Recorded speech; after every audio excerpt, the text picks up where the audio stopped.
Chegou a hora da nossa reportagem especial. Há 30 anos, objetos voadores não identificados foram perseguidos por aviões caça da Força Aérea Brasileira nas áreas de São Paulo e do Rio de Janeiro. Você vai conhecer agora gravações inéditas desse episódio, que ficou conhecido como a Noite Oficial dos OVNIs. Foi assim que o Fantástico deu a notícia.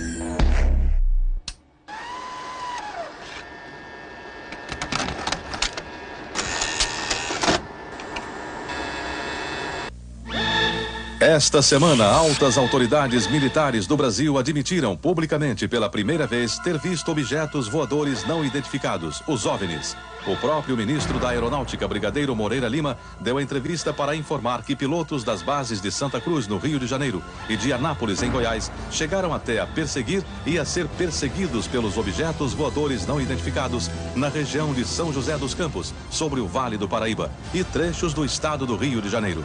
Eram 21 OVNIs, segundo os militares, que ficaram mais de 3 horas sobrevoando o território brasileiro na noite de segunda e madrugada de terça-feira. Toda vez que é detectado algum objeto não identificado, evidentemente há um processo bastante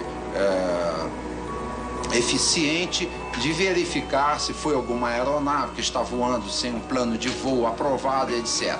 Mas quando se comprova que é algo diferente, as aeronaves então são acionadas. O que ocorreu foi que os radares detectaram vários objetos não identificados. Veja agora, minuto a minuto, o que aconteceu naquele 19 de maio. Às 8h30 da noite, um ponto luminoso é avistado pelo controlador de tráfego aéreo na torre do aeroporto de São José dos Campos, São Paulo. Um avião Xingu da Embraer se aproxima para pouso e o controlador pergunta ao comandante: "Você está vendo o ponto luminoso?" O Xingu confirma o avistamento, muda a rota e tenta se aproximar do OVNI. Quem estava no comando do avião era o coronel Osiris Silva, que voltava de Brasília depois de tomar posse como presidente da Petrobras. Eu vi um objeto luminoso no espaço, parecia um astro normal. Eu voei na direção dele e após 5, 6 minutos de voo, fiquei com a impressão de que ele começou a esmaecer, a perder a intensidade e o brilho. 9h14 da noite. O controle de radar de São Paulo registra sinais sem identificação. 9h20. O controle aéreo em Brasília confirma a presença de objetos voadores não identificados. 10h23. O primeiro jato F-5 decola da base aérea de Santa Cruz, no Rio de Janeiro. Ele carrega armamento de guerra pronto para ser acionado. 10h45. O radar da base aérea de Anápolis, em Goiás, detecta sinais no radar. Um Mirage também armado decola em busca dos OVNIs. 11h15 da noite. O piloto do primeiro F-5 a entrar em ação avista um ponto luminoso e começa a perseguir o objeto voador não identificado. Nosso objetivo justamente era esse, se aproximar e identificar. Nós não conseguimos nem nos aproximar, muito menos identificar. 11h17. Mais um Mirage decola da base de Anápolis para perseguir os objetos. 11h20. O caça F-5 recebe pela primeira vez um sinal no radar de bordo confirmando a presença do objeto não identificado à sua frente. 11h36. O terceiro Mirage sai da base de Anápolis, mas não consegue contato visual com os OVNIs. Naquela noite, 5 jatos da Força Aérea foram acionados e retornaram sem conseguir se aproximar dos objetos. Os radares do Sindacta em Brasília registraram um total de 21 sinais desconhecidos no céu do Brasil. O grande personagem dessa história foi o controlador de voo que estava na torre de São José dos Campos.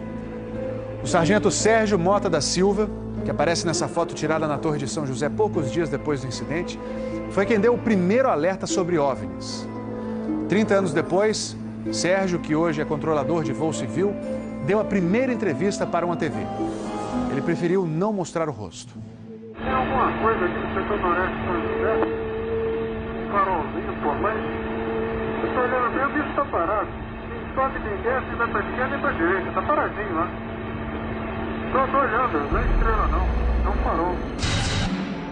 A olho nu parecia um avião. Quando coloquei no binóculo para observar, é que eu vi que ele era extremamente cintilante e multicolorido. Tinha vermelho, azul, branco, lilás, um monte de cores, com uma certa predominância do laranja, mas ele era muito bonito. O controlador pediu ao avião Xingu para tentar avistar o objeto. Eu expliquei a ele onde estava o objeto, pedi a ele que se ele tivesse avistamento, ele me informasse.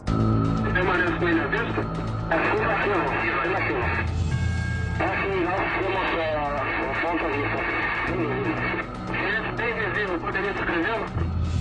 É uma estrela grande. Estrela grande e vermelha. Entendido, grande e vermelha. Controle em São Paulo será alertado. O controlador em São José dos Campos avisa ao controle São Paulo que o Xingu está perseguindo o OVNI.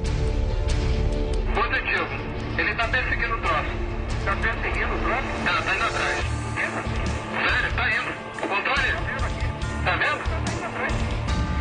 Próximo de São Paulo, já da região do radar, esse objeto simplesmente desapareceu do radar. O Xingu também perdeu contato visual com ele. O avião Xingu abandonou a perseguição e pousou em São José dos Campos. Pouco depois, o controlador da Torre de São José alertou o controle São Paulo. Outros OVNIs estavam aparecendo no céu. Estou vendo 3 agora. São 3 luzes. Mas parecem estrelas. Mas o radar não pega estrelas. Que isso? Você observa alguma mudança de cor, alguma coisa? Pode ser. Vai mostrar, né? Rapaz, eu não sei. Pra mim, olha, aqui tá parecendo estrela. Mas só que muda de cor bonita, rapaz. Tá vermelho, amarelo, branco. Tá dando um monte de coisa. Pô, tão barato isso aqui. Deve ter uns cacos por aqui já pelas contas que eu tô fazendo aqui. Ainda bem que vocês estão vendo também. Senão eu ia pensar que eu tô ficando doido. Porra, rapaz. Tô arrepiado, meu irmão. Só dos pontos brancos afastados mais baixos. Estão entrando no alinhamento da pista, além da cidade. Tem 2 altos aqui no alinhamento da pista e tem mais uns 2 ou 3 embaixo, do outro baixo agora. Continuam se movimentando. Coisa linda, meu irmão. Pô, tá ficando bom esse negócio, viu? Tá ficando bom, né? O controlador Sérgio Mota da Silva faz uma revelação surpreendente. Ele tentou fazer contato com os OVNIs usando as luzes de balizamento da pista de pouso. Se eu aumentava o brilho do balizamento das luzes do balizamento, aliás, eles se afastavam. E se eu diminuía a intensidade das luzes do balizamento, eles se aproximavam. Pareciam responder de modo inteligente aos sinais que eu fazia com as luzes da pista de pouso e decolagem. O controlador Sérgio fala com o controle aéreo em Brasília. Fala, Brasília. Brasília? Boa noite, bem-vindo ao Festival dos Discos Voadores. Tá uma loucura isso aqui, cara. Pô, os que eu pude ver mudavam de cor o tempo todo. Vermelho, amarelo, azul, lilás, aquele festival de cores. As ocorrências terminaram já perto do nascer do dia, lá pelas 4 e pouco, 5 horas da manhã. Os últimos objetos foram vistos. Como é que tá a situação aí? Pô, rapaz, isso aqui foi um festival. E agora, como é que tá? Agora não sei o que é mais não. Você não informa nada. Positivo. Mas você não viu nada, não sabe nada.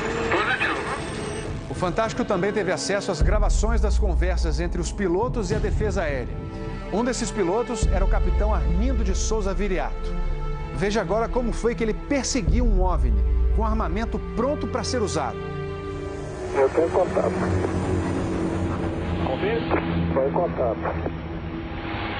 Prossiga nesse contato, caçador. 7. Caçador passando a rojão.